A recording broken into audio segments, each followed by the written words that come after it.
Saat muda, rasanya dunia punya kita. Tanpa beban, bagai akan hidup selamanya.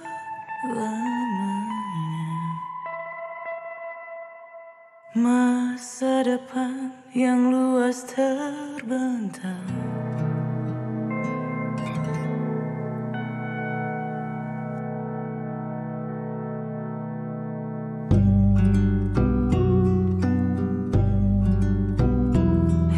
Hidup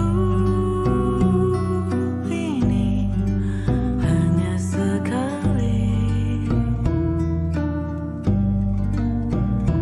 Nikmati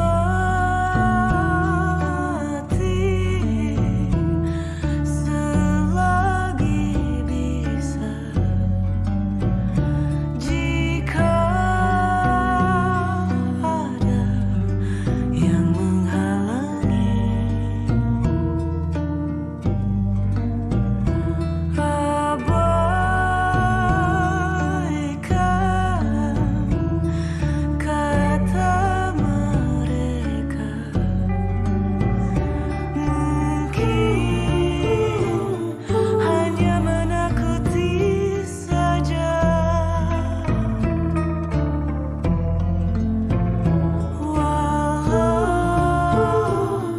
kadang itu memang nyata. Abaikan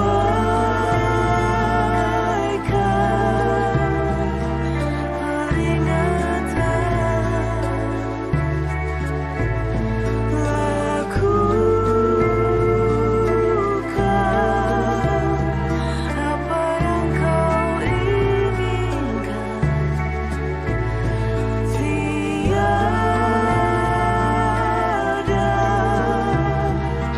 yang menghalang.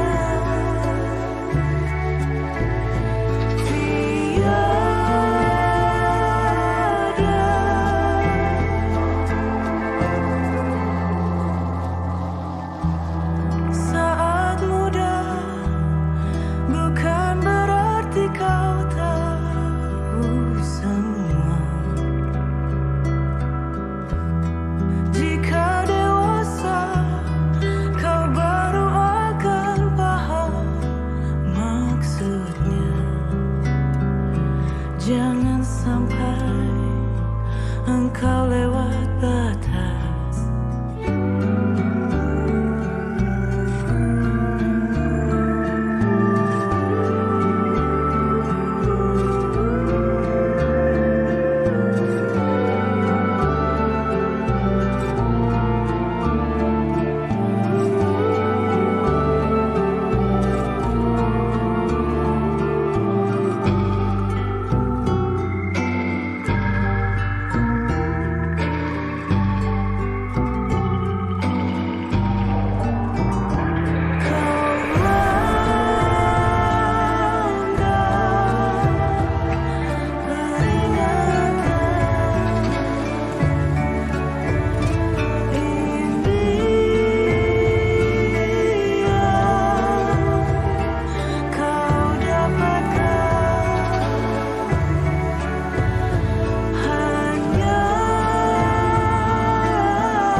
Suara Pakuan Sorofbook.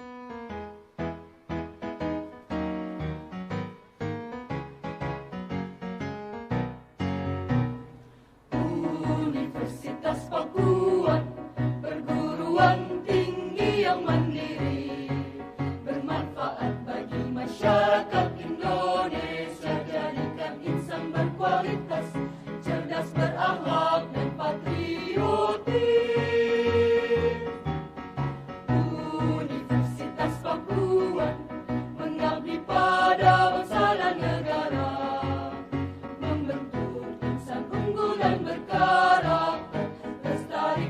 nilai budaya Pancasila. Silih asih, silih asah, silih asuh menjadi ciri rasa kebersamaan, wangi dan saling mewangikan. Jayalah Universitas Pakuan untuk kejayaan bangsa ini.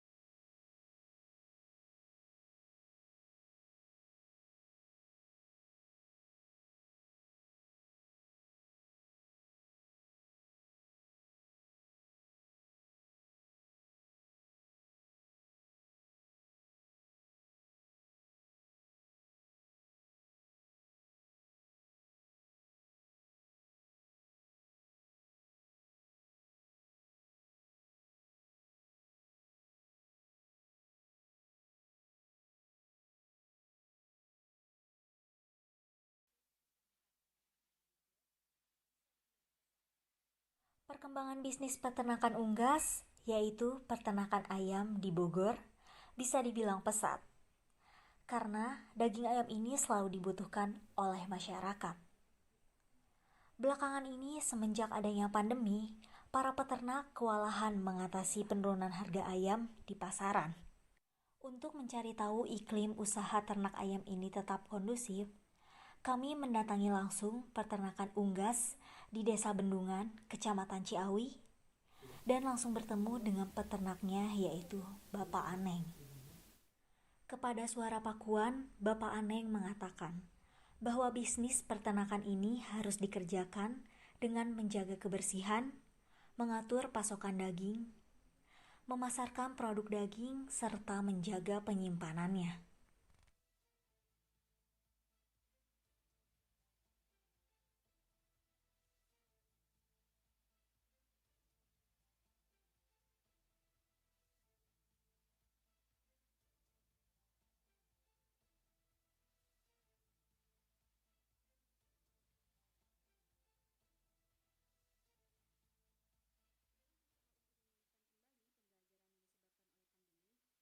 Dalam usaha untuk memulihkan kembali pembelajaran yang disebabkan oleh pandemi, Kementerian Pendidikan, Kebudayaan, Riset, dan Teknologi mengeluarkan kebijakan dalam pengembangan kurikulum merdeka. Kurikulum ini diberikan kepada satuan pendidikan sebagai opsi tambahan dalam rangka melakukan pemulihan pembelajaran selama 2022 hingga 2024. Muhammad Reja, salah satu dosen ilmu komunikasi di Universitas Pakuan, mengatakan tidak mudah menerapkan kurikulum ini karena regulasinya masih perlu diatur. Peluangnya sebagai sarana kreativitas mahasiswa untuk mengeksplorasi kegiatan akademiknya. Nah, misalnya mahasiswa bisa lebih banyak beraktivitas di luar kampus ya. Beraktivitas di luar kampus menyesuaikan dengan bakat yang mereka miliki, misalnya mengikuti pertukaran pelajar, mengikuti kegiatan membangun desa, mengikuti kampus mengajar, kemudian magang bersertifikasi gitu, melakukan riset yang berkolaborasi dengan peneliti dan banyak hal lainnya. Intinya mahasiswa diberikan kebebasan 1 sampai dengan 2 semester untuk melakukan kegiatan di luar kampus. Sementara tantangannya adalah tidak mudah untuk menerapkan hal ini karena regulasinya masih perlu diatur ya. Karena ini program baru mungkin membutuhkan tantangan di situ. Terutama tantangannya adalah bagaimana mengkonversi ya pembelajaran mahasiswa SKS dengan kegiatan di luar kampus. Di situ perbedaannya. Akademi Bogor, kurikulum Merdeka Belajar pun sudah diterapkan di kampus Universitas Pakuan sejak tahun 2021 lalu. Kurikulum Merdeka yang pada pelaksanaan pembelajarannya menjadi lebih sederhana dan mendalam diharapkan dapat kembali melejitkan potensi anak bangsa. Demikian, Fitrianda melaporkan.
Halo?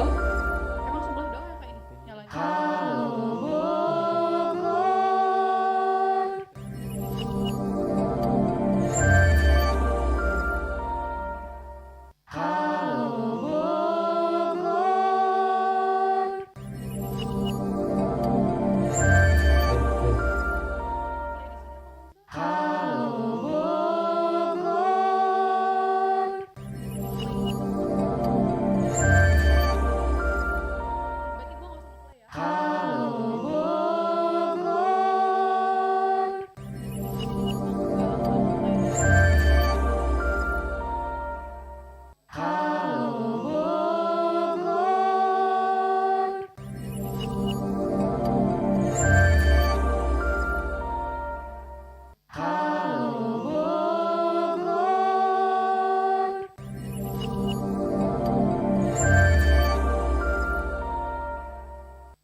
yang akan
Halo, selamat siang.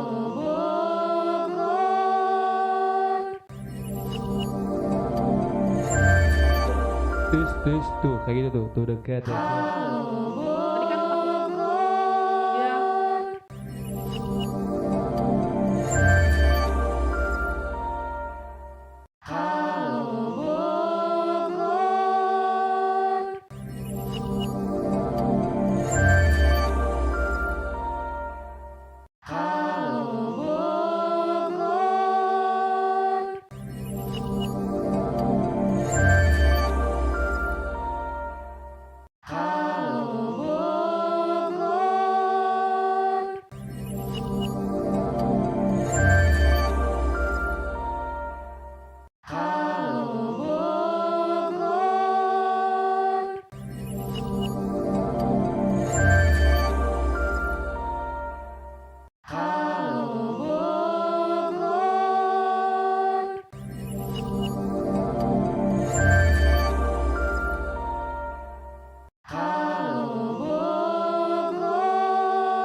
Saat muda rasanya dunia punya kita, tanpa beban, bagai akan hidup selamanya.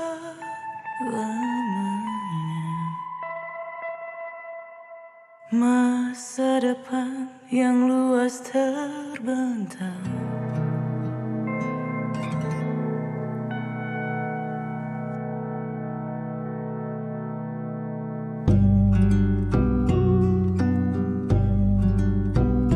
hidup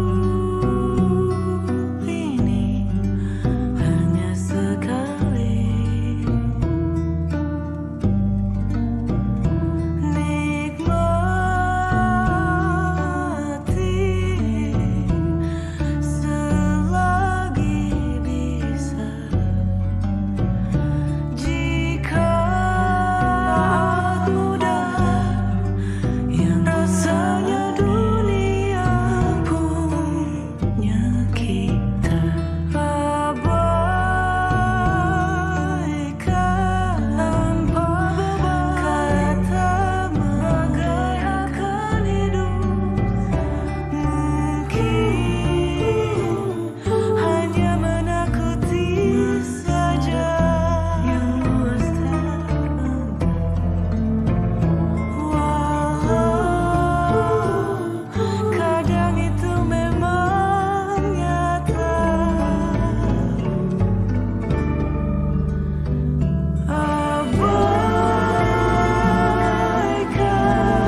Asipa dapat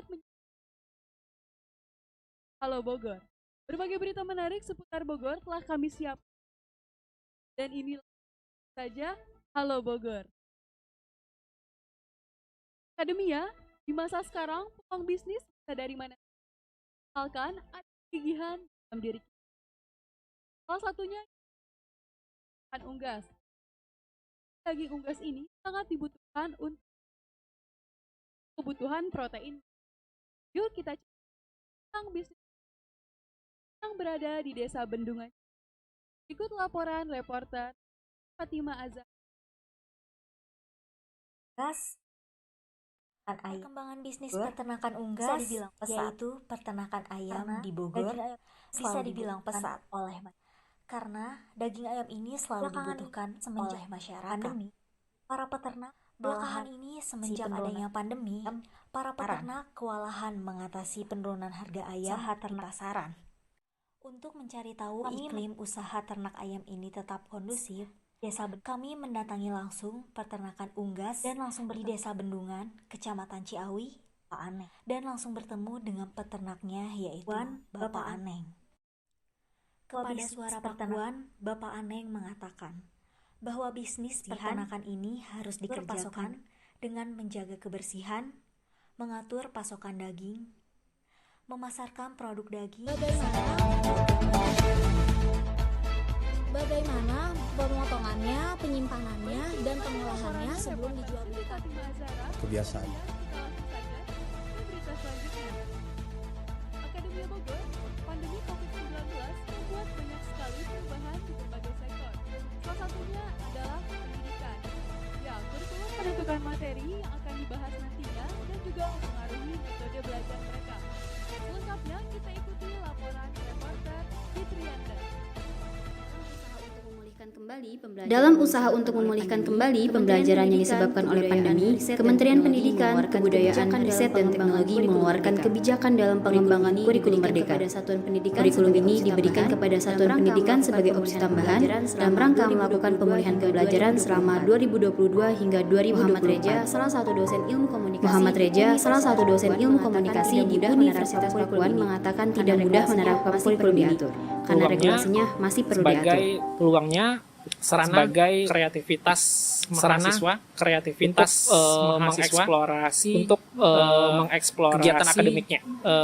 Kegiatan akademiknya mahasiswa, misalnya mahasiswa lebih banyak beraktivitas di luar kampus, beraktivitas di luar kampus, beraktivitas di luar kampus yang mereka miliki dengan bakat yang mereka miliki, pertukaran pelajar, mengikuti kegiatan membangun desa, mengikuti kegiatan membangun desa, kemudian magang bersertifikasi, kemudian melakukan riset yang berkolaborasi dengan peneliti dengan dan banyak hal lainnya. Intinya dan mahasiswa diberikan mahasiswa diberikan 1 sampai dengan 2 semester untuk melakukan kegiatan di luar kampus. Untuk melakukan kegiatan di luar kampus. Sementara tantangannya adalah untuk menerapkan hal ini tidak mudah untuk menerapkan regulasinya karena regulasinya masih perlu diatur ya. Karena ini program baru mungkin membutuhkan program baru mungkin membutuhkan tantangan, terutama tantangannya adalah bagaimana mengkonversi SKS dengan kegiatan di luar kampus. SKS dengan kegiatan di luar kampus. Bogor, kurikulum Merdeka Belajar pun sudah diterapkan di Kampus Merdeka Belajar Pakuan sejak tahun 2021 lalu. Kurikulum Merdeka yang pada pelaksanaan pembelajarannya menjadi lebih sederhana dan mendalam diharapkan dapat kembali melejitkan potensi anak bangsa. Demikian, Fitrianda melaporkan untuk Radio Suara.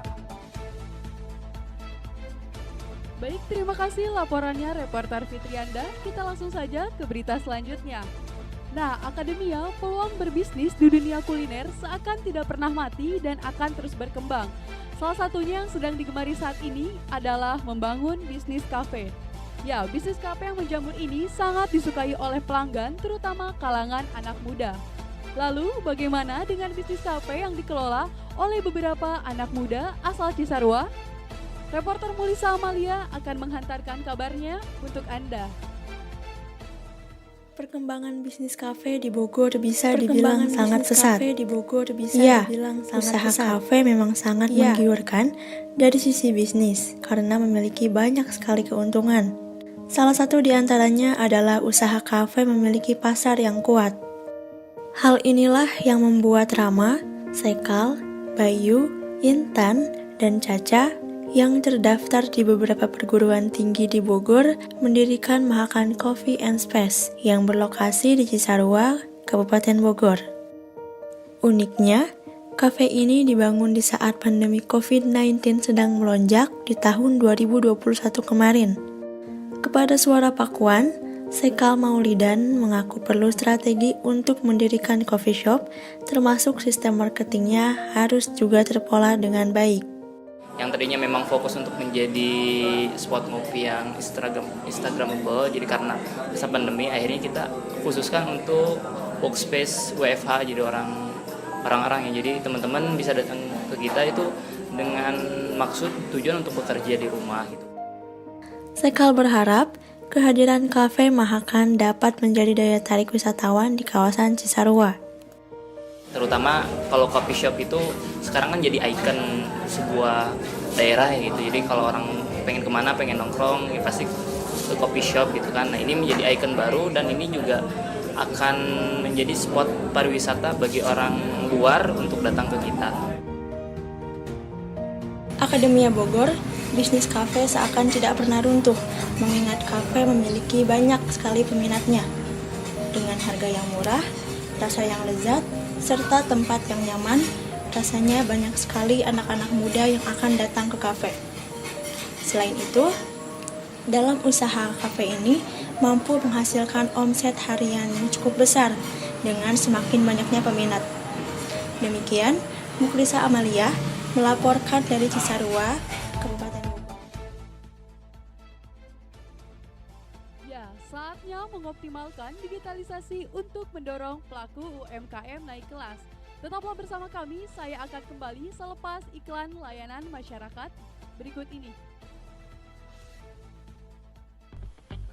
Bahaya narkoba dan obat terlarang.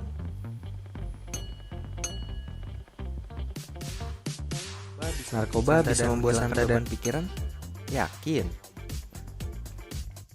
Faktanya, gangguan pada sistem saraf neurologis, gangguan pada jantung dan pembuluh darah kardiovaskuler, gangguan pada paru-paru pulmoner, dan membuat mata kering, radang kronis pada kornea, dan risiko terjadinya katarak. Bahaya narkoba bagi pelajar dan mahasiswa dalam jangka pendek bisa menimbulkan perubahan nafsu makan, tidak bisa tidur, atau insomnia. Yang paling berbahaya adalah dampak narkoba yang paling buruk terjadi jika si pemakai menggunakan obat-obat tersebut dalam dosis yang tinggi, atau yang dikenal dengan overdosis. Pemakaian sabu-sabu, opium, dan kokain bisa menyebabkan tubuh kejang-kejang dan jika dibiarkan dapat menimbulkan kematian. Masalah ekonomi dan hukum yaitu pecandu terlibat hutang karena berusaha memenuhi kebutuhannya akan narkoba. Ia mencuri uang dan menjual barang-barang milik pribadi atau keluarga, sehingga terancam putus sekolah atau bahkan dipenjara. Salah satunya adalah sanksi yang dikenakan bagi penyalahguna narkoba terdapat dalam pasal 127 ayat 1 UU Narkotika golongan 1. Bagi diri sendiri dipidana dengan pidana penjara paling lama 4 tahun. Seberat apapun masalahmu, jauhkan narkoba dari hidupmu.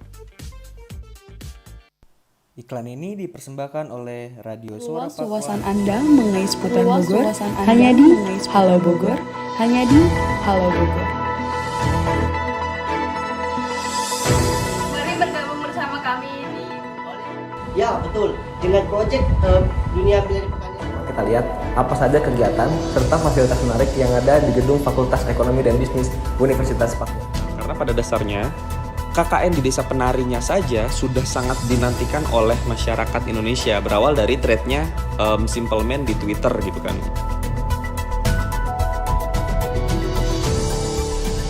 Pak Iwan adalah salah satu penjual tanaman hias. Beliau berkata, sekarang banyak yang suka sama tanaman. Halo Bogor, hanya di Suara Pakuan Solo.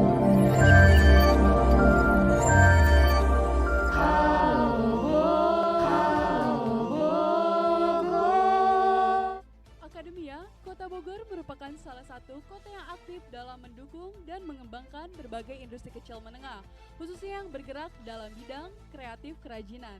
Hal tersebut dibuktikan dengan makin banyaknya usaha kecil menengah di Kota Bogor, baik dalam industri rumahan maupun dalam bidang kreatif kerajinan. Kita ikuti laporannya bersama reporter Jimmy Christian. Merupakan salah satu kota yang aktif dalam mendukung dan mengembangkan berindustri kecil menengah, khususnya yang bergerak dalam bidang kerajinan kreatif. Hal tersebut dibuktikan dengan makin banyaknya usaha kecil menengah yang ada di Kota Bogor, baik dalam industri produk rumahan maupun dalam bidang kreatif kerajinan. Perkembangan berbagai usaha kecil dan menengah yang ada di Kota Bogor terus mendapat dukungan dari banyak pihak. Salah satunya adalah Kerajinan Kota Bogor, yang menjadi wadah berkembang dan wadah promosi bagi industri-industri kecil menengah Kota Bogor.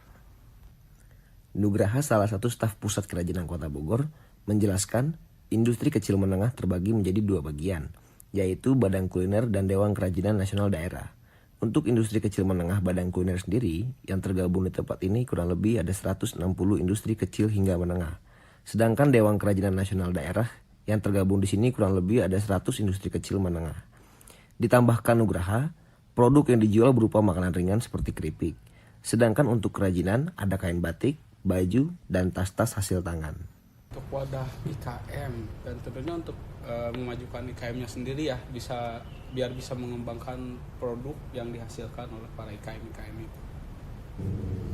Keunggulannya di sini tuh kebanyakannya dari dinas-dinas sering berkunjung ke sini, apalagi kalau di Botani kan dari luar Bogor pun banyak sih yang berkunjung dan membeli produk-produk tersebut. Bogor ini? Kalau untuk di gedung ini sendiri sering ada kegiatan semacam rapat ya, rapat-rapat pengurus dari Bakunya sendiri, pengurus Dekranasda dan rapat bersama ketua Dekranasdanya itu yaitu Ibu Yana Ardian. Akademia Bogor, keberhasilan yang sudah bisa dicapai oleh berbagai IKM kerajinan kreatif bisa ditularkan juga kepada masyarakat umum di Bogor. Mengembangkan dan melakukan inovasi dalam hal kerajinan kreatif penting dilakukan, karena selain mendatangkan keuntungan secara ekonomi, lewat kerajinan kreatif kita juga bisa memperkenalkan kekayaan kebudayaan Nusantara yang beragam. Demikian Jimmy Christian melaporkan untuk Radio Suara Bogor. Kabar lainnya siang ini, agar konsisten menjalani bisnis rumahan, kreativitas dan kepiawaian dalam melihat peluang merupakan salah satu faktor yang penting yang perlu diasah terus demi menghadirkan keuntungan yang optimal. Nah, salah satu peluang tersebut hadir dalam bentuk tanaman hias. Penasaran kan bagaimana tips sukses mengembangkan tanaman hias? Selengkapnya kita ikuti laporan Reza Fauzi. Akademinya menjalani bisnis tanaman hias. Pak Iwan adalah salah satu penjual tanaman hias. Beliau berkata, untuk memulai bisnis ini, penjual tanaman hias harus memperhatikan lokasi, suasana, bisnis dan media tanam, serta jenis tanamannya. Lokasi yang harus diperhatikan adalah lokasi, suasana, terus pupuk, media tanam. Itu yang harus diperhatikan. Juga jenis lokasi, pohonnya apa aja yang harus diperhatikan, misalkan pohon keras, media tanaman hias lain.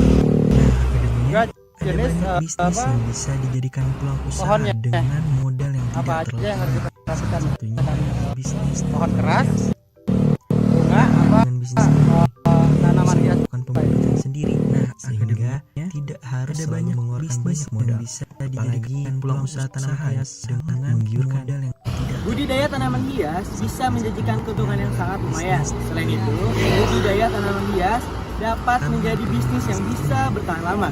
Reza Fauzi melaporkan untuk Radio Suara Papua. Tidak harus selalu mengeluarkan banyak modal. Baik, terima kasih laporannya Reza Fauzi. Kita langsung saja ke kabar lainnya. Politeknik Pembangunan Pertanian Bogor terus melakukan langkah cepat untuk membuat inovasi baru pada sektor pertanian. Kita ikuti bersama pernyataan Wakil Direktur 3 Polbangtan Bogor yaitu Dr. Yoyon Haryanto bersama reporter Fitrianda. Wakil Direktur 3 Politeknik Pembangunan Pertanian Bogor, Dr. Yoyon Haryanto mengungkapkan satu program unggulan di institusinya adalah program penumbuhan wirausaha muda pertanian, yang menjadi kegiatan yang ditumbuhkan di lingkungan mahasiswa untuk kepentingan mahasiswa dan masyarakat sekitar. Polbangtan Bogor merupakan sekolah di bawah Kementerian Pertanian yang meskipun bukan sekolah kedinasan tetapi kami berada semuanya di bawah lingkungan Kementerian Pertanian, sehingga kami mengatur salah satunya juga adalah bagaimana menyikapi kebijakan dari Kementerian Pertanian. Dalam rangka menyiapkan SDM pertanian, khususnya SDM muda unggul, kami merekrut dari berbagai macam anak-anak terbaik dari seluruh penjuru negeri ini untuk dididik di kami di 4 tahun, baik menjadi job seeker ataupun di job creator untuk membangun pertanian di Indonesia. Nah, pada intinya, pada ujungnya kami mengharapkan lulusan dari kami dari Polbangtan Bogor ini memiliki kemampuan tidak hanya dalam spesifik di bidang pertanian, tetapi bagaimana juga mampu memberdayakan masyarakat, sehingga tidak hanya pada komoditas unggulan fokusnya, tetapi bagaimana dia meningkatkan kesejahteraan dan kapasitas dari para petani, masyarakat, yang pada akhirnya adalah bagaimana meningkatkan komoditas unggulan kita bisa memiliki daya saing, sekaligus juga peningkatan kapasitas dari pelaku agribisnis tersebut. Mahasiswa Polbangtan Bogor diharapkan memiliki 2 profil, yaitu job seeker dan job creator. Dan untuk mempercepat hilirisasi inovasi tersebut, mereka dididik secara boarding school 4 tahun, ada yang 3 tahun, ada yang 4 tahun, sesuai dengan profil dari masing-masing program studinya.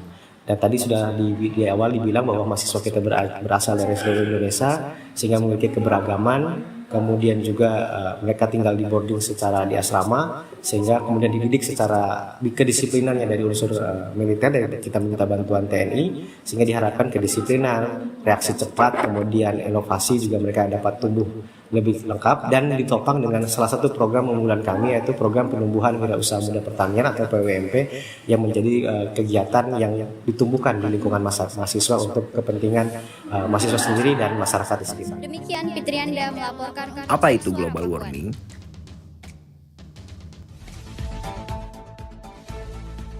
Baik akademia, kembali lagi dengan saya Asyifa Putri di dalam program Halo Bogor.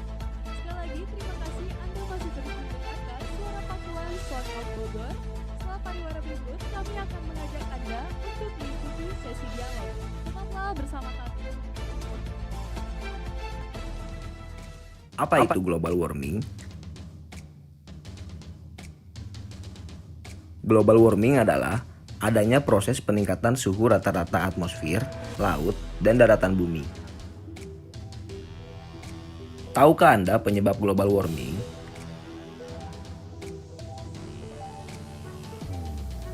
Pohon adalah penghasil oksigen terbesar di bumi. Penebangan liar dan polusi udara kendaraan, serta polusi pabrik, menyebabkan meningkatnya gas CO2 di atmosfer. Panas matahari akan memburu, dan terjadilah global warming.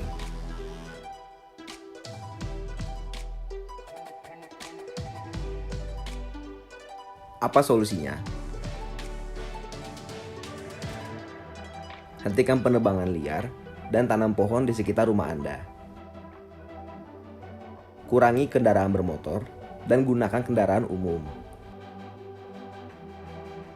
Matikan listrik dan jangan tinggalkan alat elektronik dalam keadaan menyala. Ayo selamatkan bumi kita, mulai dari diri sendiri.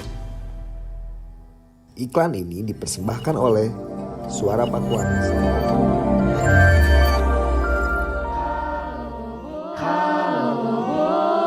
Wawasan Anda mengenai seputar Bogor hanya di Halo Bogor. Hanya di Halo Bogor. Mari bergabung bersama kami di Ya, betul. Dengan proyek dunia Kita lihat apa saja kegiatan serta fasilitas menarik yang ada di gedung Fakultas Ekonomi dan Bisnis Universitas Papua. Karena pada dasarnya KKN di desa penarinya saja sudah sangat dinantikan oleh masyarakat Indonesia, berawal dari thread-nya Simple Man di Twitter gitu kan.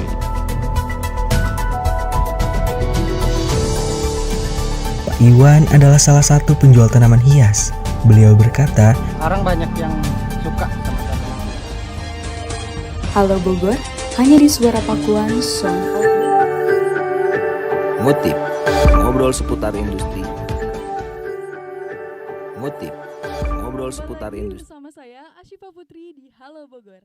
Akademia, saat ini dunia perfilman berbagai genre banyak ditunggu oleh peminatnya. Salah satunya yaitu film KKN di Desa Penari yang penayangannya sempat tertunda hampir 2 tahun semenjak pandemi COVID. Kini film tersebut mendapatkan prestasi sebagai film terlaris sepanjang masa karena mencapai hampir 9 juta lebih penonton. Bagaimana ulasan dari salah satu aktornya? Berikut laporan Tiara Melita Putri. Mereka perkataan jin, sing jenenge jauh. Yang terjadi selanjutnya benar-benar di luar dugaan kami.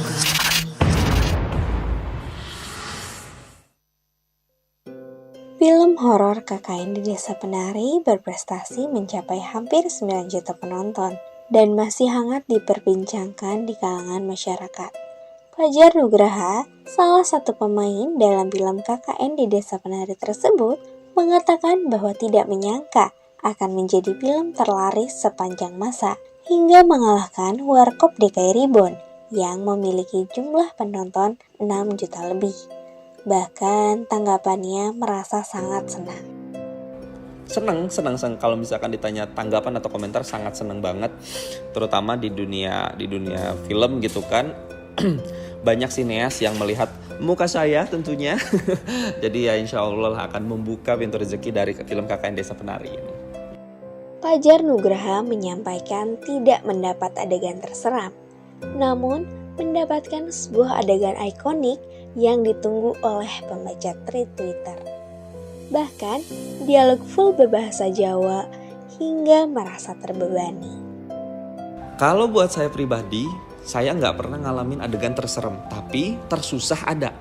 Adegan tersusah itu adalah adegan yang ikonik, mungkin teman-teman juga tahu dari thread Twitternya, yaitu adalah adegan ketika Wahyu dan Widya berangkat ke hajatan, kemudian dia pulang bawa kepala monyet gitu kan. Itu menurutku adalah adegan yang tersusah. Kenapa? Karena itu kan adegan ikonik. Mungkin pembaca thread Twitter itu sangat menunggu adegan itu. Kedua, full dialog yang ada di scene adegan kepala monyet itu adalah full bahasa Jawa. Sementara saya pribadi adalah orang Sunda asli gitu kan. Itu tuh kedua. Yang ketiga adalah sutradara pengen kepala monyetnya itu mendaratnya, karena kan saya lempar tuh adegannya, saya lempar kepala monyet kan, mendarat di depan kamera dengan estetik gitu loh. Maksudnya bagus banget biar jadi kayak dak jas, kepala monyetnya ada di muka monyetnya ada di depan kamera gitu kan. Nah, itu susah banget. Saya melemparnya saja itu bisa lebih dari 20 kali. Dan yang paling membuat saya beban adalah itu adalah shot terakhir di hari itu. Jadi ketika shot itu beres, kru bisa istirahat dan cast bisa istirahat, bisa pulang ke hotel masing-masing. Tapi di situ tuh jadi pada nungguin saya, tahu kayak ngelempar gagal. Lebih dari 20 kali saya ngelempar kepala monyet supaya hasilnya bagus di depan kamera. Itu adegan tersusah sih. Susahnya adalah di sini, di hati. Karena beban gitu. Aduh, kru nih mau istirahat gara-gara saya, jadi mereka pada nunggu gitu. Jadi kayak gitu sih. Demikian, Tiara Melita Putri melaporkan untuk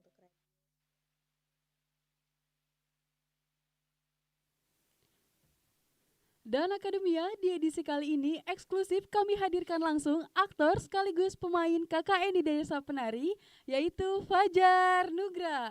Halo Kak Fajar. Halo Asifa, apa kabar? Kak, apa kabar? Baik, Kak Fajar gimana kabarnya? Alhamdulillah sehat dan selalu baik. ceria. Oke, selamat bergabung dengan kami ya Kak. Siap.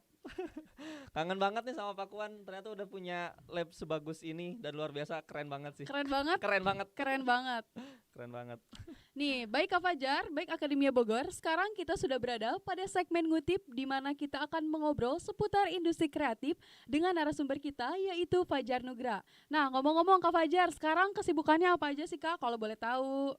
Banyak lah, gila. Abis KKN kan 9 juta penonton, masa yang gak sibuk sih orangnya? Jadi kayak sekarang tuh lagi sibuk-sibuknya ternak kupu-kupu ya. Ternak kupu-kupu? Enggak. Sekarang alhamdulillah lagi ngejalanin satu project juga, sama project film, acting.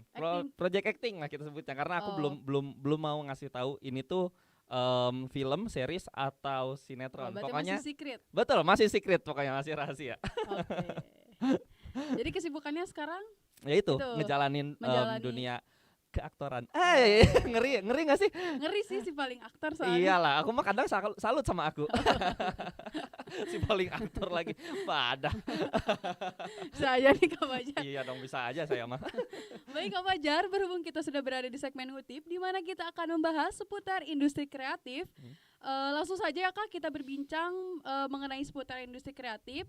Saya akan memberikan beberapa pertanyaan nih kepada Kak Fajar. Langsung saja Kak, pertanyaan pertama, menurut Kak Fajar sendiri, industri kreatif 4.0 itu seperti apa sih Kak? Waduh, kok susah ya pertanyaannya. Susah Saya tuh dari rumah tadi terus sampai nyetir menuju ke Universitas Pakuan kayak, paling ditanya soal KKN Desa Penari. Gampang gitu kan, paling ditanya soal film Sri Mulat, Kan gampang. judulnya seputar industri kreatif program Waduh, ini. kok tiba-tiba deg-degan gini. Tapi baca. akan saya jawab untuk program ngutip. Hanya diingutip. Hanya diingutip. Hanya diingutip. Betul. Oke. Tadi apa? Menurut aku. Menurut Kak Fajar sendiri, industri kreatif 4.0 itu seperti apa sih Kak? Oke. Mungkin kita bicara dipisahkan dulu kali ya. Boleh. Kita bicara soal revolusi industri keempat dulu atau 4.0. Alah, susah banget orang Sunda ngomong bahasa Inggris. 4.0. 4.0. Oke. Revolusi industri keempat lah kita sebutnya kan. Oke. Menurutku sekarang itu benar-benar zaman dimana kita sangat zaman dimana manusia berjalan dengan ikut campur teknologi, karena benar-benar era teknologi sekarang kan. Iya, betul. Kasarnya ya. Kita sudah sangat ketergantungan sama teknologi, Betul sama sekali. internet. Itu Ya. bagus banget gitu kan. Dan bicara soal industri kreatif yang sudah kita sepakati juga, kita udah tahu bahwa industri kreatif itu adalah proses di mana penuangan ide atau kreativitas untuk menjadi sebuah karya yang Ya. harapannya bisa menjadi sesuatu atau diminati orang banyak. Atau bahkan lebih bagus lagi kalau misalkan dunia industri kreatif ini dihargai dengan uang, dengan pujian atau apapun itu kan. Nah, kalau digabung menurutku nih ya, industri kreatif 4.0 itu adalah masa di mana orang mampu menuangkan ide atau kreativitasnya supaya menjadi sebuah karya dengan efektif dan mudah. Menurutku pribadi nih ya, menurutku sekarang bahkan lebih mudah banget. Kayak contoh sekarang gini, pernyataanku akan bilang bahwa siapa saja, semua orang itu memiliki kesempatan untuk menjadi siapa-siapa. Contoh sekarang gini, kamu dulu tahu artis pasti dari TV, Iya, betul. dari film. Iya, Sekarang kita tahu orang ini tuh artis dari TikTok. sosial media. Makanya kenapa ada istilah seleb talk, Ya, selebgram, terus di YouTube seleb tuh FB ada. seleb Facebook, nggak ada dong seleb FB. Lucu banget lagi seleb FB. Ini lucu banget nih hostnya nih.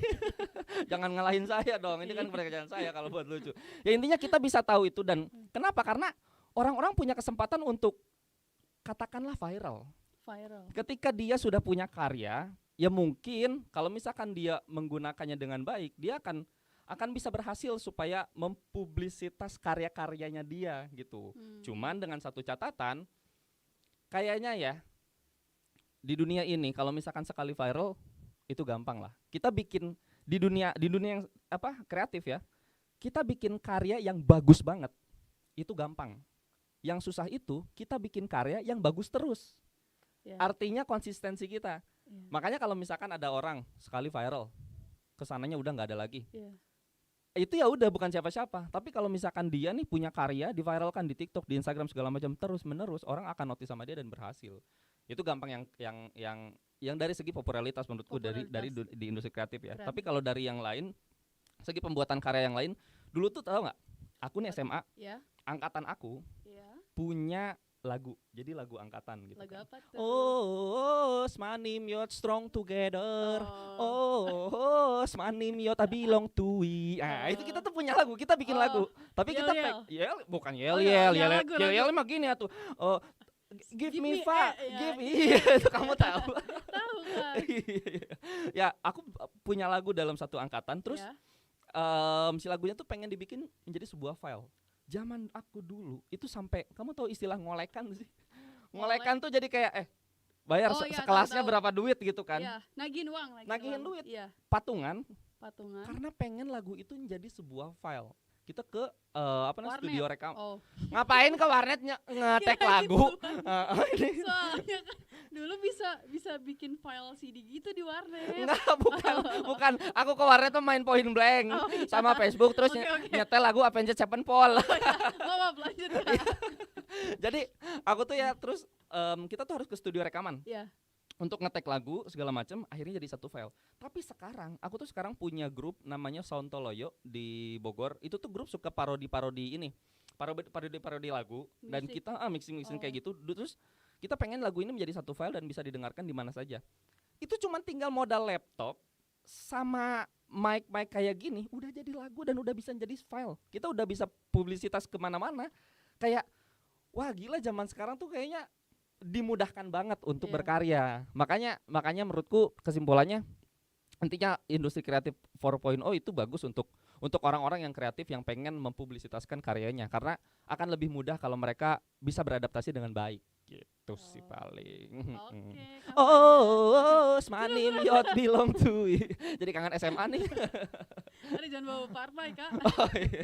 Oh ya Kak nih. Emang SMA partai ya? Oh enggak sih. Nih Kak, kita ke pertanyaan selanjutnya ya Kak. Kebetulan kan kita berada di Kota Bogor nih Kak, dan Kak Fajar juga asalnya dari Kota Bogor, bener gak Kak? Wah, salah banget. Kabupaten Bogor. Oh, bukan kota ya Kak, berarti Kabupaten Bogor. Apa-apa lah, kita bicara Bogor aja. Oke, dari Kabupaten Bogor nih, menurut Kak Fajar sendiri, cara kita memanfaatkan industri kreatif 4.0 itu seperti apa Kak, terutama di Kota Bogor sendiri? Oke, menurutku ya, kayaknya nih, aku merasa Bogor, kita bicara Bogor ya, bukan kota, bukan kabupaten. Berarti Bogor. Aku merasa, aku pribadi merasa bahwa Bogor itu krisis identitas. Krisis identitas. Dibilang Sunda, ya kita ada di tanah Pasundan. Dibilang Indonesia, iya kita deket Jakarta. Orang-orang Sundanya malas pakai bahasa Sunda ketika di Kota Bogor, gengsi cenah mah. Oh, jadi Bungka ciri kampungan, kamsu upai. Padahal kuduna bangga we kayak bahasa Sundanya kan. Iya, kayak Kak Fajar ya sangat bangga dengan bahasa Sunda. Atuh, maya tento. Ya, aku merasa Bogor itu krisis identitas. Oke, ketika dilihat dari dunia luar, Bogor bukan Sunda, Bogor bukan Indonesia. Bogor susah untuk mengklasifikasikan ini apa sih sebenarnya, kayak sukunya segala macam kan. Tapi kita tuh punya yang lainnya. Entah dari segi wisatanya, kayak kita kan banyak banget terkenal Curug. Ya, terus tempat-tempat ya pada dasarnya aja Bogor, Buitenzorg itu kan dari bahasa Belanda katanya kan yang artinya kota yang damai. Makanya kenapa istana kepresidenan ada di Bogor? Itu karena healing, tempat healing. Kalau bahasa anak zaman sekarang mah Bogor itu tempat healing. Kalau tempat healing. Nah mungkin ketika kita krisis identitas dari segi suku, bahasa atau apapun itu, bisa kita cari dari hal yang lain. Kayak sekarang nih, aku di Instagram lagi bahas-bahas soal puncak. Jadi aku punya konten yang namanya tuh Suara Puncak, membahas soal puncak supaya orang-orang terutama Jakarta yang pergi ke puncak, mereka bukan cuma tahu puncak dari warpat, terus dari mie rebus, sama dari tukang villa. Jadi yang lain pun ada sisi lainnya dari puncak. Nah, itu kan dari industri kreatifnya adalah aku pengen bikin konten ngulik Kota Bogor tuh seperti apa, bisa seperti itu. Jadi bukan cuma sekedar Bogor yang sudah tahu terus kita terusin, tapi orang tidak tahu Kota Bogor seperti apa, nah kita kasih tahu nih, kita publisitaskan. Aku menerapkan di konten-konten Instagramku seperti itu. Tapi itu kan dari segi konten kreator mungkin ya, di kreativitas konten kreator. Tapi kalau aku tuh dulu pernah mikir kayak gini. Ini segi kreativitas yang mungkin ke arah bisnis kali. Dulu tuh aku pernah mikir kayak gini, gokil dah aku punya pemikiran kayak gini. Kenapa kayak tuh? Salut aku sama aku gitu. Kita kan punya tahu sekarang aplikasi yang buat menyewa hotel, beli tiket pesawat, beli tiket kereta, ada banyak banget kan aplikasinya kan. Aku tuh sempat kepikiran bahwa setiap weekend tuh banyak banget orang Jakarta yang datang ke puncak. Bahkan mereka menginap intinya gitu kan, bermalam. Pasti ke villa dong. Kayaknya asik deh kalau misalkan ada aplikasi yang cuman menjual atau menyewakan villa. Jadi benar-benar pure. Misalkan taruh nama aplikasinya Vilpun. Apa tuh Vilpun? Villa Puncak. misalkan nama aplikasinya aplikasi Vilpun, khusus untuk menyewakan villa. Jadi orang Jakarta villa-villa yang ada di puncak doang. Karena nih ya. Aku orang puncak asli.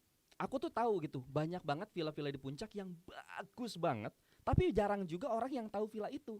Sekalinya tahu dibiongkeun. Kamu tahu nggak sih istilah dibiongkeun? Aduh gimana ya? Jadi kayak dimahalin gitu. Kayak ini view-nya gunung langsung gitu-gitu. Kolam renangnya gede banget, bagus banget gitu kan. Ada strategis tempatnya. Strategis, terus dikasih balon-balon ini nih apa namanya yang pink gitu apa tuh yang kayak balon-balon flamingo. Flamingo bener. Balon-balon flamingo gitu. diketok harga gara-gara orang Jakarta. Jadi kan Oh. kayak gitu. Nah, kalau misalkan ada aplikasi itu, mungkin karena harga sudah jelas, Iya. orang makin percaya sama ini dan orang makin bisa ngulik, oh ternyata ada villa di sini, ternyata ada villa di sini, berikut dengan lokasinya dikasih. Jadi kayak aku tuh pernah sempat kepikiran pengen punya aplikasi itu. Itu kan industri kreatif juga Iya, dong tentunya iya, kan. betul. Cuman karena ilmu IT atau apanya itu belum mumpuni, jadi ya udahlah cuman Kenapa tidak angan-angan. direalisasikan Kak lewat orang gitu misalnya? Butuh uang. Enggak gatal ini. Kira saya butuh uang. Butuh kalau itu. Butuh berarti. Kamu juga dong. Iya. Nih, oke deh. Kak Fajar, nah itu tadi dia akademia banyak sekali yang bisa kita manfaatkan di era 4.0 ini. Nah, tapi ada juga biasanya orang yang memanfaatkannya dengan cara yang tidak baik. Menurut Kak Fajar sendiri, bagaimana sih cara kita menghindari dampak negatif dari industri kreatif 4.0? Dampak negatifnya nih Kak, cara kita menghindari. Bagaimana nih Kak? Kak, jangan tidur Kak. Sorry. Ketiduran. Lab radionya nyaman banget. Dan bagus sekali ya Kak. Bagus sekali dong. Tadi intinya pertanyaannya. Tapi aku akan merubah sedikit bahwa pernyataannya mungkin jangan ada orang yang memanfaatkan dengan cara yang tidak benar Tidak gitu baik, kan. ya. Yang tidak baik. Tidak baik. Aku akan rubah itu mungkin bukan orang yang memanfaatkan dengan cara yang tidak baik. Tapi kita yang harus bisa beradaptasi dengan baik. Ya. Menurutku harusnya seperti itu karena gini. Kenapa kita harus bisa beradaptasi dengan baik di industri ini? Aku nih sekarang ini adalah lagi mengalami yang namanya keresahan. Ya. Di dunia yang lagi sekarang aku jalanin, yaitu dunia, ya alhamdulillah sekarang udah merambah ke acting selain stand up comedy gitu kan. Aku tuh lagi resah bahwa sekarang lagi banyak, atau bukan lagi banyak apa ya, kayak ada beberapa production house yang nge-hire orangnya ketika dia membuat film, nge-hire orangnya itu dari jumlah followers. Dari jumlah followers. Dari jumlah followers. Jadi kayak nih gue mau bikin film, terus orangnya, lu yang main film adalah lu nih selebgram, lu seleb talk.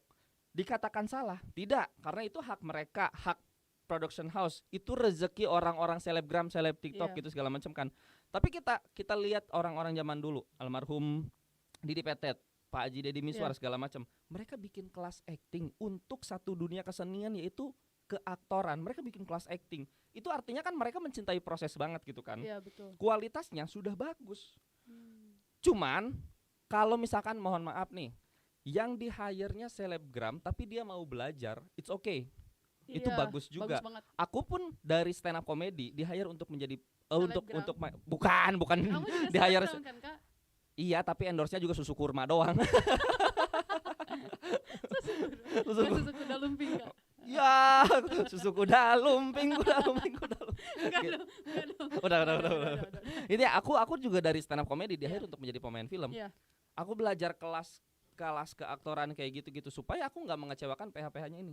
Tapi gimana kalau misalkan memang oke, dia mau belajar, oke, bagus banget. Tapi mohon maaf sebelumnya, mohon maaf banget sebelumnya. Sekarang banyak lah ya orang-orang yang modal anugerah aku bilangnya. Kayak tampang saja. Kayak Paras. gitu. Paras kayak gitu. Di hire karena dia punya followers banyak banget. Iya, dan biasanya menarik ya, Kak. Oke, kalau misalkan dia mau belajar, oke, bagus.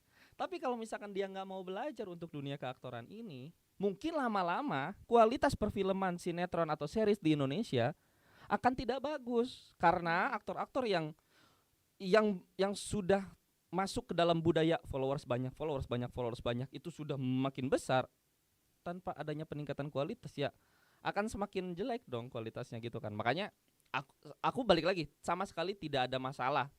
Ini hak mereka. Iya, hak. Tapi keresahanku pribadi adalah, ayo katanya kan punya hashtag dukung perfilman Indonesia. Iya. Kalau misalkan ada sesuatu yang mau didukung, harus bagus dong sesuatunya. Jadi intinya kayak gitu. Jadi dia seperti itu ya, Kak. Mm-mm. Nah, itu tadi akademia obrolan kita seputar industri kreatif nih. Ngomong-ngomong, aku boleh nanya nggak, Kak? Enggak. Tentang film KKN di Desa Penari yang sangat-sangat viral dan menjadi film yang terlaris sepanjang masa. Betul. Gimana nih, Kak? Perasaan Kakak ketika film KKN di Desa Penari sudah mencapai sekarang 92 juta lebih, bener? Bukan. 9 juta 9 juta 9 juta 200. 200. Iya, 9 juta Wah, amin 200 juga ya, lebih. 92 juta itu kayak ngalahin semua film di dunia gitu loh. 9 juta 200 lebih. Maaf. Risetnya kurang banyak. Bukan masalah risetnya, kamu salah nyebutin angka aja. Oh iya. 9 juta lebih. Gimana tuh perasaan Kak Fajar? Oh, star syndrome ya. Amit-amit jangan dong. Meskipun memang mamah nyuruh kamu star syndrome ya, Nak. Enggak. Ya tentu senang. Balik lagi aku bahagia banget lah untuk apa namanya? Film yang ternyata bukan cuma sekedar box office. Jadi box office itu, pengertian box office itu kita sudah melewati 1 juta lebih penonton. Itu sudah bisa dikatakan film box office. Aku mikirnya film KKN yakin pasti box office. Karena dari Simple Man-nya aja udah ditunggu banget kan. Iya, betul. Terus 2 tahun dipending. 2 tahun dipending jadi makin tabungan penonton, makin penasaran, makin banyak dong. Aku percaya film ini akan box office. Tapi begitu ngelewatin Warkop DKI Reborn, wah, jadi film nomor 1 terlaris di Indonesia sepanjang masa. Itu perasaanku kayak yang, serius? Aku ada di film itu. Aku mikir, I know I'm worth it. Oh. Ups. Nggak, jujur balik lagi, aku seneng banget, senengnya minta ampun, karena kan selain seneng bangga gitu kan, ini film diomongin. Aku bangga sama aku. Aku bangga sama aku jelas, salut gue sama gue gitu kan. Selain diomongin banyak orang, selain orang tuh, ya Allah sampai foto di poster tuh kayak, gila keren banget gitu kan, kayak seneng banget, aku bangga sama diri aku gitu kan bahwa aku ada di project itu. Selain seneng yang itu, aku juga seneng banyak sineas atau orang-orang film, produser, sutradara yang melihat aku di film itu tentunya kan, penasaran sama seorang Fajar Nugra tuh seperti apa gitu. Jadi kayak ya bismillah lah, mudah-mudahan gitu kan. Lebih banyak project ya Kak. Lebih banyak project kayak gitu kan. Kalau misalkan project film banyak, rezeki makin banyak, pacar juga seneng kan, gitu. Alhamdulillah sekarang aku udah punya pacar. Oke. Nih Kak Fajar, ngomong-ngomong soal pertanyaan yang KKN tadi, aku mau nanya nih Kak, gimana sih Kak Kakak memerankan sebagai karakter Wahyu yang bisa dibilang Wahyu itu agak sedikit kurang sopan. Gimana tuh Kak? Apakah ada kesulitan saat memerankan karakter Wahyu? Sulit banget ketika Fajar Nugra memerankan karakter Wahyu. Kenapa? Karena 2 orang ini memiliki karakter yang sangat jauh gitu. Wahyu itu sompral, tidak sopan, sementara Fajar mannernya bagus. Ramah baik. Bahkan ketika Fajar diajak makan di meja makan, table manner pasti. Table manner. Meskipun itu makan di warteg misalkan ya. Tapi ya misalkan. Canda kali. Ya itu susahnya. Aku dari segi dialek. Karena kan aku orang Sunda asli. Iya. Bener-bener ayah tuh Majalengka, si mama juga Bogor gitu kan. Bener-bener Sunda asli.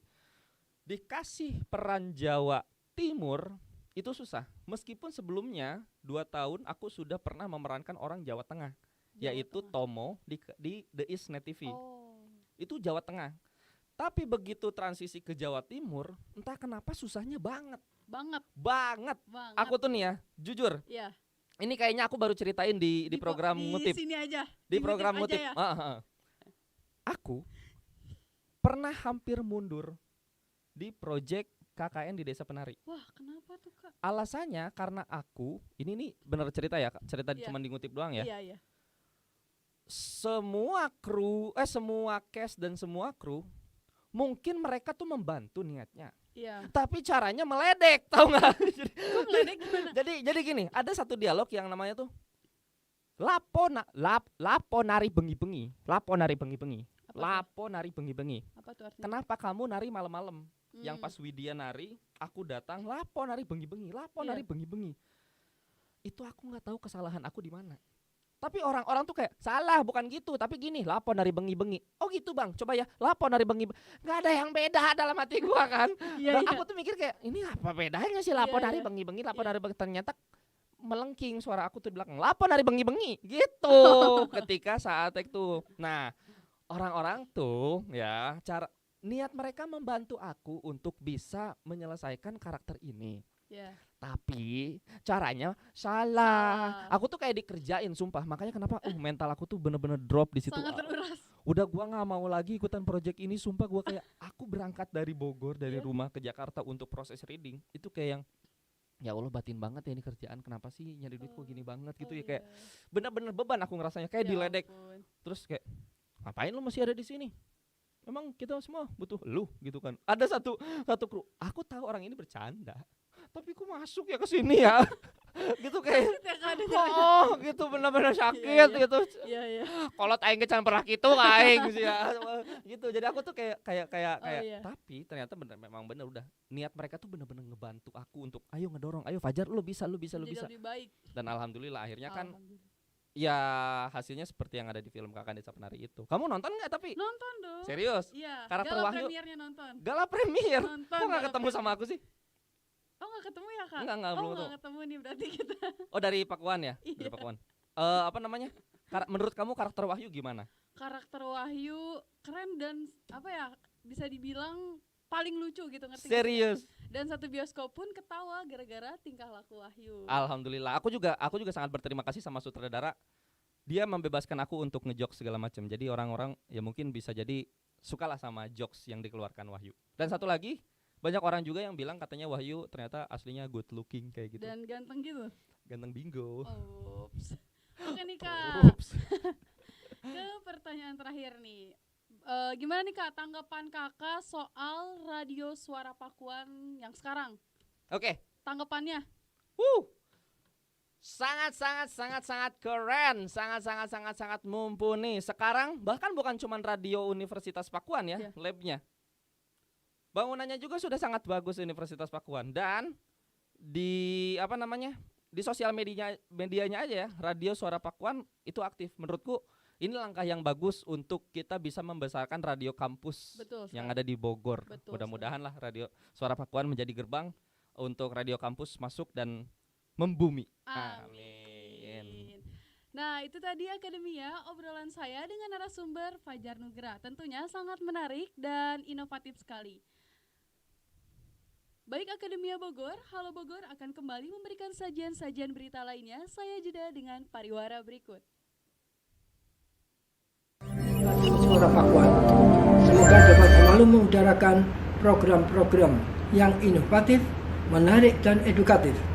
Suara Pakuan, Sound of Bogor.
Baik Akademi Bogor, kali ini saya sedang berada di Universitas Pakuan, tepatnya di gedung Fakultas Ekonomi dan Bisnis. Yuk, mari sama-sama kita lihat apa saja kegiatan serta fasilitas menarik yang ada di gedung Fakultas Ekonomi dan Bisnis Universitas Pakuan.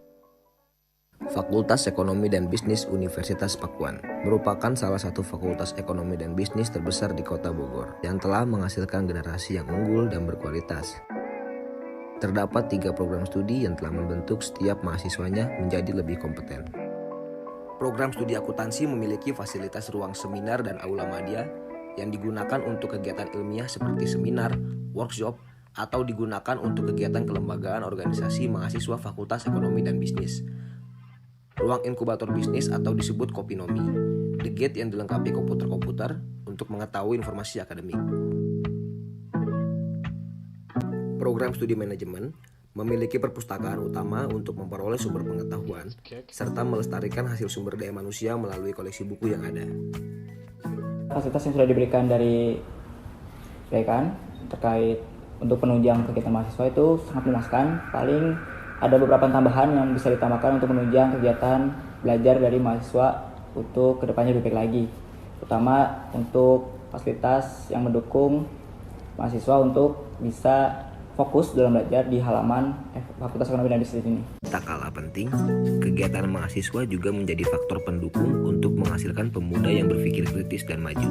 Ya, untuk BEM periode 2022-2023 akan banyak kegiatan yang melibatkan banyak mahasiswa baru, mengenalkan segala fasilitas yang ada di Fakultas Ekonomi dan Bisnis, dan segala kegiatan BEM ini akan menunjang penuh mahasiswa baru ataupun mahasiswa seluruh Fakultas Ekonomi dan Bisnis supaya lebih aktif lagi untuk datang ke kampus dan pastinya bahkan lebih menyenangkan. Generasi terbaik datang dari individu yang cerdas. Salah satu penunjangnya adalah fasilitas yang diberikan kampus untuk menciptakan sebuah gebrakan yang baru. Demikian saya Jimmy Christian, melapor untuk Radio Suara Pakuan.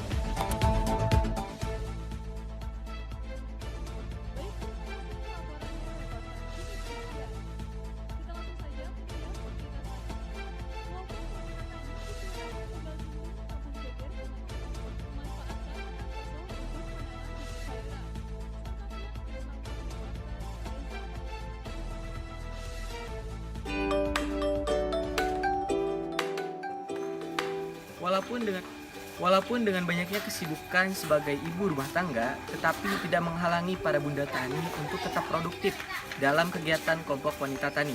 Saya Reja Poji melaporkan dari Kampung Ceger, Bogor Utara.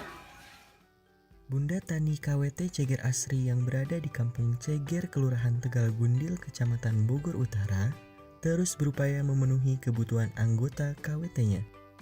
Ibu Ine Parliana, Ketua KWT Ceger Asri, mengatakan salah satu kegiatan KWT Ceger Asri yaitu menanam sayuran organik tanpa pestisida berupa pupuk kandang. Bentuk di sini kebanyakan sayuran organik, tidak pakai pestisida atau apapun itu, ya cuma memakai pupuk kandang yang dibilang kohe, kita memakai pupuk kandang ayam.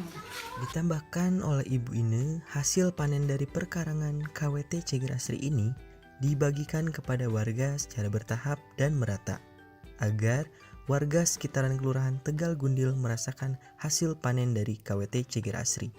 Kalau tiap bulan itu kita akan memberikan sayuran kepada anak-anak stunting se-Tegal Gundil, sekelurahan Tegal Gundil, dan itu kita lakukan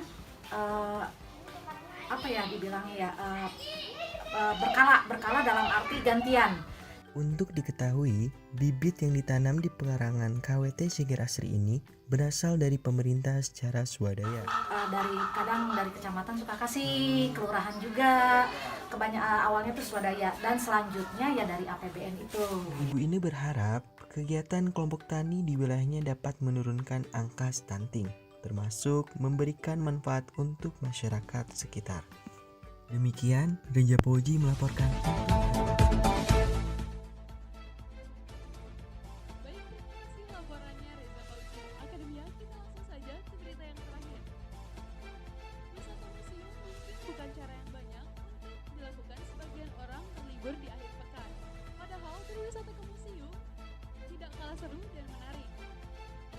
Menambah pengetahuan dan wawasan, ada banyak hal yang bisa kalian dapatkan saat berkunjung ke museum. Penasaran kan bagaimana serunya berlibur ke museum yang penuh sejarah? Selengkapnya kita ikuti laporan reporter Fitrianda. Akademi Bogor saat Museum Nasional Sejarah Alam Indonesia Kota Bogor, tepatnya berada di seberang Kebun Raya Bogor. Saya akan mengajak Akademi Bogor untuk berwisata dan berkeliling museum yang berisikan sejarah alam Indonesia, kebudayaan, dan keanekaragaman hayati yang menjadi identitas bangsa. Museum Nasional Sejarah Alam Indonesia merupakan pengembangan dari Museum Etnobotani Indonesia. Museum ini tampil segar dan berwarna setelah mengalami pemugaran. Terdiri dari 2 lantai, museum ini terbilang padat informasi mulai dari geologi, biogeografi, taksonomi, etnobotani, dan tentunya berbagai rempah di Indonesia yang diperebutkan dunia. Tampil colorful dan bergaya kekinian, Museum Nasional Sejarah Alam Indonesia mempunyai komitmen untuk menjadi museum yang menyenangkan. Selamat datang di Museum Nasional Sejarah Alam Indonesia. Perkenalkan, saya Nunik. Saya kebetulan staf di museum ini. Selain staf, saya juga sebagai pemandu di sini. Untuk kalau untuk kebersihan otomatis kita tiap hari, tapi memang ada koleksi yang memang secara ini kita biasanya ada yang tergantung koleksinya, apakah itu udah kotor atau belum, atau udah berkarat atau belum. Dan kebetulan karena koleksinya alami gitu, makanya biasanya kita itu lebih ke perawatan jamur, karena itu biasanya kita harus menjaga kelembaban. Untuk harga tiket masuk museum ini sendiri terbilang murah, sebab para wisatawan Akademia Bogor dan traveler yang berkunjung cukup mengeluarkan biaya sebesar Rp15.000 di hari biasa dan weekend Rp25.000. Dengan biaya tadi, para wisatawan Akademi Bogor sudah bisa mengeksplor berbagai koleksi museum yang memiliki nilai sejarah dan pengetahuan. Setelah 2 tahun tutup akibat pandemi, akhirnya pada 25 Oktober kemarin, Museum Nasional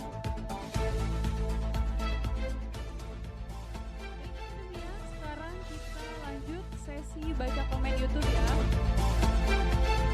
Nih, ada dari BEM Universitas Pakuan, katanya mantap sekali Golden Voice. Wah, terima kasih ya BEM Universitas Pakuan. Lalu ada dari Syahdam, katanya Kak Fajar, kenapa tuh? Kak Fajar gemes banget ya kayaknya.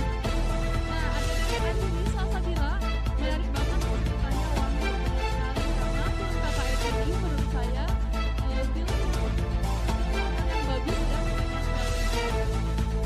Lanjut, ada Denny Ridho Rahman yang dan gimana nggak kocak pas soalnya narasumbernya kan stand up comedy. Dari Andini Salsabila, asik banget nih obrolannya.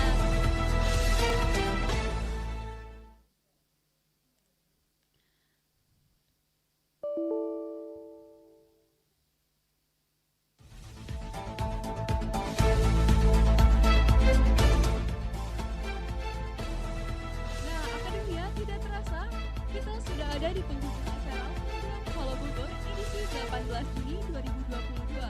Jangan lupa jika ingin sukses, belajarlah lebih keras, bekerja keras, dan bermimpi lebih besar, dan jadilah pemenangnya. Saya Asifa Putri dan seluruh kru mengucapkan terima kasih atas kebersamaannya. Selamat siang, selamat beraktivitas, dan sampai jumpa.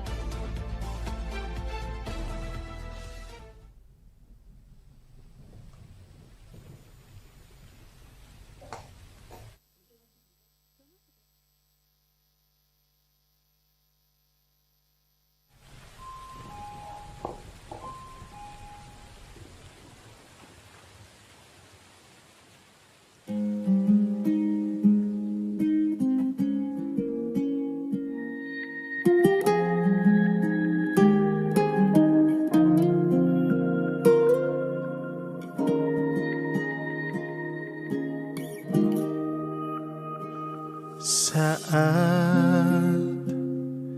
hatimu terluka, akulah yang menemanimu, membasuh air matamu.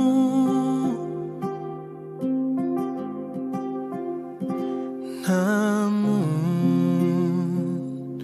mengapa ketika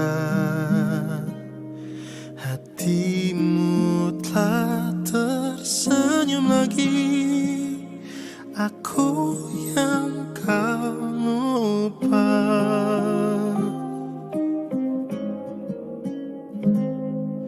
Tak sadarkah selama ini ku juga selalu menginginkanmu. Mengapa sulit untukku bisa miliki hatimu, bahkan selama ini hadirku tak berharga untukmu.